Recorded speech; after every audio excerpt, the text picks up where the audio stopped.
Hello student, जय हिंद। आप सभी का इस YouTube platform math sir centre पर आप सभी का स्वागत है। आज बच्चों स्टार्ट करने वाले हैं करेंगे कि हम लोग को सर पढ़ना क्या क्या है और कैसे कैसे टॉपिक को हैंडल करना है। उस सभी टॉपिक को पहले हम लोग क्या करेंगे, जानेंगे कैसे पढ़ना है। फिर आपका क्रम से पहला चैप्टर स्टार्ट करेंगे और पहले चैप्टर से क्या करेंगे, आपको जैसे जैसे मैं अरेंज बताऊंगा कि पहले आपको इसे पढ़ना है फिर इसे पढ़ना है, उसी हिसाब से आप क्या करेंगे, ऑर्डर वाइज चलेंगे। तो चलिए शुरुआत करते हैं कि सर मुझे पहले पढ़ना क्या क्या है। पहले पढ़ना क्या क्या है, जैसे पता ना कहीं पर जाने से पहले आपको ये बात पता हो कि सर वहां का रास्ता क्या है। तो वैसे ही सेम चीजें है कि आपका सिलेबस पहले सर क्या क्या पढ़ना है, कक्षा 12 की शुरुआत कैसे करेंगे, उस सभी टॉपिक पर क्या करेंगे पहले बात करेंगे। तो चलिए स्टार्ट करते हैं बच्चों आज सिलेबस से। अब सिलेबस में क्या है, मैं लिखूंगा, आप भी क्या करना स्टार्ट करना। तो अब पहले पेज पर पहला काम आपका है यही कि पहले आप क्या लिख लेंगे, पूरा का पूरा सिलेबस लिख लेंगे, क्योंकि सिलेबस यदि आपको पहले पता होगा तो बढ़िया से आप क्या करेंगे, पढ़ेंगे। तो अब इसमें मैं क्या करता हूं, स्टार्ट करता हूं और हाथ से लिखता हूं। आपका भी कर्तव्य है कि पहले पेज पर अभी क्या करेंगे, हाथों से लिखकर और बढ़िया से क्या करेंगे, उसे चिपका लेंगे। या तो चिपका लेंगे या तो फिर क्या करेंगे, जैसे आपका इच्छा रहे वैसे रख लेंगे। तो पहला आपका जो चैप्टर है, ध्यान देखना। तो पहले चैप्टर में बात करेंगे संबंध और फलन। संबंध और फलन ये आपका पहला टॉपिक है, कक्षा 12 का पहला चैप्टर, संबंध और फलन, जिसे हम लोग क्या बोलते हैं बच्चों, relation and function. Relation and function, relation and function. अभी आपका क्या है, पहला टॉपिक है। तो कक्षा 12 में क्या करेंगे, इसी चैप्टर से हम लोग क्या करेंगे, शुरुआत करेंगे रिलेशन और फंक्शन से। अब इसमें रिलेशन और फंक्शन में क्या है, जैसे आप कक्षा 11 में यदि पढ़े होंगे तो रिलेशन और फंक्शन का चैप्टर उसमें भी है, लेकिन रिलेशन फंक्शन उसमें और कक्षा 12 में दोनों में डिफरेंस है। कक्षा 11 में रिलेशन आपको बनाना सिखाया जाता है कि रिलेशन कैसे बनेगा। कक्षा 12 में रिलेशन कितने प्रकार के हैं उसके बारे में आपको पढ़ना है। सेम कहानी फंक्शन की भी है कि कक्षा 11 में आपको फंक्शन सर कैसे बनेगा, कब फंक्शन होगा कब फंक्शन नहीं होगा, लेकिन आपको क्या करना है, इसमें कितने फंक्शन हो सकते हैं, फलनों के प्रकार के बारे में पढ़ना है। सही है। तो ये आपका क्या है, पहला चैप्टर है। दूसरा चैप्टर में आपसे बात करूंगा। तो दूसरा चैप्टर जिसे हम लोग क्या बोलते हैं, प्रतिलोम त्रिकोणमिति फलन। प्रतिलोम त्रिकोणमिति फलन, आराम से लिखेंगे, आप समझते चलना और लिखते चलना। त्रिकोणमितीय फलन, प्रतिलोम त्रिकोणमिति फलन, इसे हम लोग बोलते हैं बच्चों inverse trigonometric function. Inverse trigonometric function, trigonometric function. सही है। ये आपका क्या हो गया, दूसरा चैप्टर हो गया। अब दूसरा चैप्टर में क्या है, इनवर्स ट्रिग्नोमेट्रिक फंक्शन में आप क्या है, पीछे कक्षा 11 में ये आपके लिए नया चैप्टर होगा। नया चैप्टर करने का मीन्स क्या है कि आप ट्रिग्नोमेट्री के बारे में पढ़े हैं, लेकिन ट्रिग्नोमेट्री का सर इनवर्स कैसे होगा, और सर इनवर्स जब होगा तो कैसे हम लोग क्या करेंगे, अप्लाई करेंगे, वो सभी के बारे में आपको क्या करना है, इनवर्स ट्रिग्नोमेट्रिक फंक्शन में पढ़ना है। तो इनवर्स ट्रिग्नोमेट्री में सर इनवर्स पहला तो पढ़ने से नहीं होता है कि सर इनवर्स बनेगा कैसे। आप कहीं पर भी पढ़ेंगे आपको कभी नहीं पता चल पाएगा सर इनवर्स क्यों बनता है। सर क्या हर एक फंक्शन का हम लोग इनवर्स निकाल पाएंगे, तो ऐसा पॉसिबल है नहीं। तो एक एक चीजों पर छोटे छोटे एकदम मानस स्टार्ट करेंगे। बस पहला काम आप सिलेबस को पहले बढ़िया से जान लें। तो ये आपका क्या है, दूसरा चैप्टर। तीसरे चैप्टर की मैं बात करूं तो तीसरा चैप्टर आपका आता है बच्चों जिसे हम लोग क्या बोलते हैं, अवयव।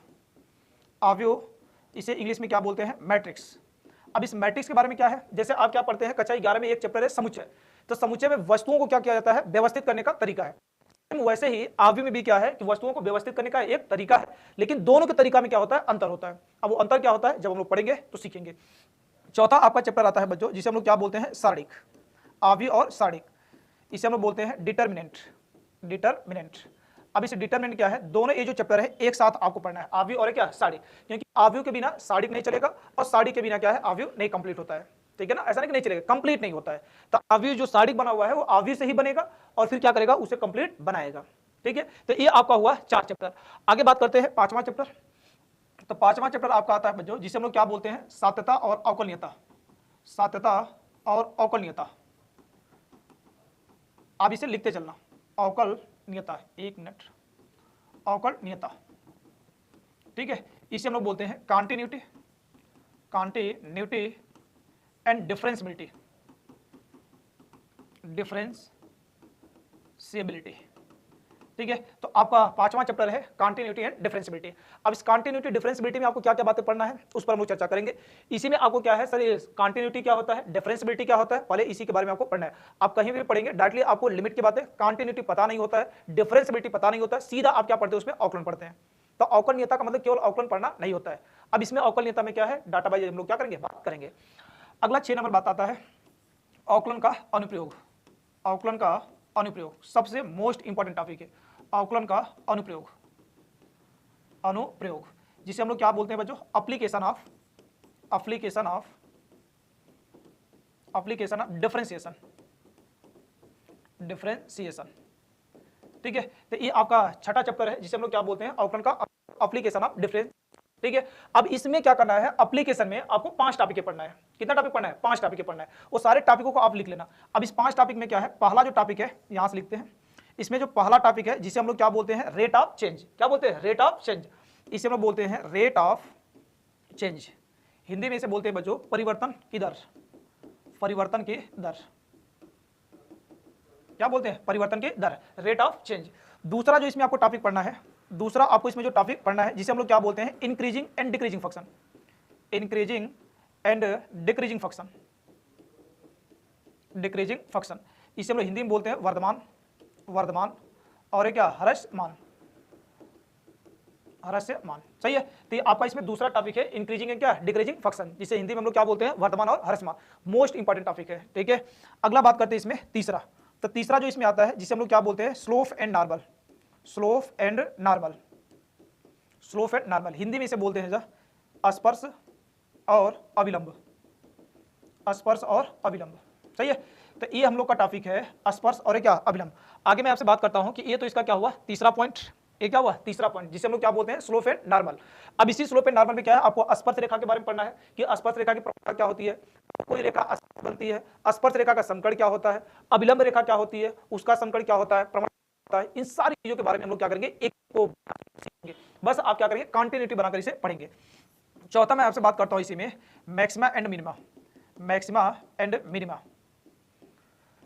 मिनिमा। सही है। इसे हम लोग बोलते हैं बच्चों उच्चिष्ट, उच्चिष्ट और निम्निष्ठ। उच्चिष्ट और क्या बोलते हैं, निम्निष्ठ बोलते हैं। सही है। तो ये हम लोग का टॉपिक क्या है, उच्चिष्ट और निम्निष्ठ। और लास्ट टॉपिक आपका आता है पांचवा, जिसे हम लोग क्या बोलते हैं, अप्रोक्सीमेट वैल्यू। अप्रोक्सीमेट वैल्यू इसे हिंदी में बोला जाता है सन्निकटन मान। सन्निकटन मान। ठीक है। तो ये क्या होता है हम लोग का अप्रोक्सीमेट वैल्यू। तो आपको क्या करना है, एप्लीकेशन ऑफ डिफरेंशिएशन, अवकलन के अनुप्रयोग में क्या करना है, ये 5 टॉपिक पढ़ना है। पहला इसमें क्या पढ़ना है आपको, रेट ऑफ चेंज। दूसरा आपको पढ़ना है इसमें इंक्रीजिंग डिक्रीजिंग। तीसरा आपको पढ़ना है इसमें, तीसरा क्या है, स्लोप एंड नॉर्मल। और चौथा इसमें क्या है, मैक्सिमा मिनिमा। और पांचवा क्या पढ़ना है, सन्निकटन मान, अप्रोक्सीमेट वैल्यू पढ़ना है। बात क्लियर है यहां तक। अब जब ये क्या हो गया हम लोग का छठा चैप्टर, चलते हैं कि सर 7वां चैप्टर हम लोग को क्या पढ़ना है। तो ये जो आपको 6 चैप्टर आपको दिखेंगे, ये आपको क्या है, एनसीईआरटी पढ़ेंगे तो आपके फर्स्ट पेपर में आएंगे। सही। अब 7वें में से क्या स्टार्ट होता है, सेकंड पेपर का मामला स्टार्ट होता है। अब सेकंड पेपर में 7वां चैप्टर क्या है, जिसे हम लोग क्या बोलते हैं, समाकलन। सबसे फेवरेट टॉपिक है, जो बच्चों का भी पसंदीदा होता है, बढ़िया से पढ़ने की कोशिश करते हैं लेकिन बढ़िया मिलता नहीं है। तो ये क्या है, समाकलन। इसे हम लोग बोलते हैं इंटीग्रेशन। क्या बोलते हैं, इंटीग्रेशन। और 8वां चैप्टर आता है समाकलन का अनुप्रयोग। समाकलन का अनुप्रयोग क्या बोलते हैं, समाकलन का अनुप्रयोग। इसे हम लोग हिंदी में बोलते हैं समाकलन का अनुप्रयोग। और इसे मैं लिखूं तो एप्लीकेशन ऑफ इंटीग्रेशन। इंटीग्रेशन। सही है। तो ये हम लोग का क्या होता है, एप्लीकेशन ऑफ क्या होता है, इंटीग्रेशन होता है। मतलब आपको समाकलन पढ़ना है, समाकलन का अनुप्रयोग पढ़ना है। तो समाकलन जितना बढ़िया से पढ़ेंगे, एप्लीकेशन में कोई फर्क नहीं पड़ता है, क्योंकि एप्लीकेशन में केवल इंटीग्रेशन यूज होता है, लेकिन पूरा खेला क्या होता है, एकदम से अलग होता है। सही है। तो इसमें क्या है 8वां। आगे बात करते हैं 9वां। जब अवकलन और क्या पढ़ लेंगे, समाकलन पढ़ लेंगे, तो दोनों चीजों को मिलाकर एक चैप्टर आता है जिसे हम लोग बोलते हैं अवकल समीकरण। और अभी तक कोई ऐसा एग्जाम नहीं बचा है जिसमें अवकल समीकरण से बोर्ड वाला क्वेश्चन न पूछा हो। हमेशा पूछता है, ऑप्शनल पूछ लेगा, सॉल्व करने के लिए पूछ लेगा, कुछ भी जरूर पूछता है। तो अगला आता है अवकल समीकरण। इसे क्या बोलते हैं, अवकल समीकरण, डिफरेंशियल इक्वेशन। क्या बोलते हैं, डिफरेंशियल इक्वेशन। सही बच्चों। तो ये हम लोग का क्या है, 9वां चैप्टर, डिफरेंशियल इक्वेशन, अवकल समीकरण। अब इस अवकल समीकरण में 3 बातें आपको पढ़ना पड़ता है। 3 बातें क्या है, अवकल समीकरण को घात और क्या, कोटि। दूसरा अवकल समीकरण बनाना। और तीसरा अवकल समीकरण बिगाड़ना। ये 3 चीजों को पढ़ना पूरा अवकल समीकरण पढ़ने के बराबर होता है। आगे बात करते हैं 10। अब 10 नंबर में मैं आपसे बात करूंगा जिसे हम लोग क्या बोलते हैं, वेक्टर। वेक्टर को हिंदी में बोले तो सदिश। ये क्या है, सदिश, वेक्टर। जैसे जैसे आपको बता रहे हैं वैसे ही आपको क्या करना है, पढ़ना है। बहुत आसानी से आपको समझ आएगा। ये हम लोग को क्या है, वेक्टर है। 11 नंबर यदि मैं आपसे बात करूं तो त्रिविमीय ज्यामिति। त्रिविमीय ज्यामिति। सही है। अब इस त्रिविमीय ज्यामिति में क्या पढ़ना है, जिसे हम लोग क्या बोले, 3 dimensional geometry. 3 dimensional geometry. Dimensional geometry. ठीक है। इसे शॉर्ट फॉर्म में बोल दे तो क्या बोलते हैं हम लोग, 3D के नाम से। किस नाम जानते हैं, 3D के नाम से। इसमें सरल रेखा के बारे में आपको 3D में पढ़ना है। सही ना। तो त्रिविमीय रेखाओं के बारे में आपको क्या करना है, इस चैप्टर में पढ़ना है। तो 11 हो गया। आगे मैं आपसे बात करता हूं 11। अगला 12 नंबर टॉपिक जो आता है जिसे हम लोग क्या बोलते हैं, प्रोबेबिलिटी। प्रोबेबिलिटी पहले हिंदी लिख ले, प्रायिकता। इसे क्या बोलते हैं, प्रायिकता। और सबसे मोस्ट इंपॉर्टेंट यदि मैं आपसे बात करूं पूरा कक्षा में सबसे बढ़िया टॉपिक, सबसे मजेदार टॉपिक, सबसे जो मोस्ट इंपॉर्टेंट जो पूछे जाने वाला चैप्टर है वो अपना क्या है, प्रायिकता। आगे भी काम आता है प्रोबेबिलिटी, ठीक है, इसे हम लोग क्या बोलते हैं, प्रोबेबिलिटी। और 13 जो लास्ट है आपका, जिसे हम लोग क्या बोलते हैं, लीनियर प्रोग्रामिंग बोलते हैं, रैखिक प्रोग्रामन। तो आपको क्या है, रैखिक प्रोग्रामन, रैखिक प्रोग्रामन, ठीक है, इसे हम लोग बोलते हैं बच्चों लीनियर प्रोग्रामिंग, ठीक है। तो आपका क्या है, ये जो आपको मैं 13 चैप्टर दिखाया, अब इस 13 चैप्टर में आपको क्या करना है, यही 13 चैप्टर के बारे में आपको डिटेल में क्या करना है, पढ़ना है। टोटल मैथ का होता है, टोटल सिलेबस मैथ का होता है, ये 13 ही होता है, 13 से ज्यादा आपको ज्यादा नहीं पढ़ना है। तो पहला काम मैं आपसे यही बताया कि आपको क्या करना है, जो आप जर्नी स्टार्ट करने जा रहे हैं कक्षा 12 की, सर हम लोग करेंगे कहां से, कैसे करेंगे, तो पहला काम क्या होता है सर, सिलेबस ही जान ले। क्योंकि सिलेबस के अकॉर्डिंग क्या करना है, सिलेबस के अकॉर्डिंग जब आप पढ़ाई करेंगे तब आपको समझ आएगा कि सर हम लोग का टॉपिक भी क्लियर हो रहा है और कौन सा चैप्टर छूटा हुआ है, ये सारी डिटेल आपको पता चल जाएगा। तो ये रहा आपका एक छोटा सा वीडियो जिसमें मैं आपसे कंप्लीट सिलेबस के बारे में बात किया कि कौन कौन से चैप्टर आपको कैसे कैसे पढ़ना है। तो उसी हिसाब से मेरा जो नेक्स्ट वीडियो आएगा पहले चैप्टर पर आएगा, रिलेशन और क्या, फंक्शन पर।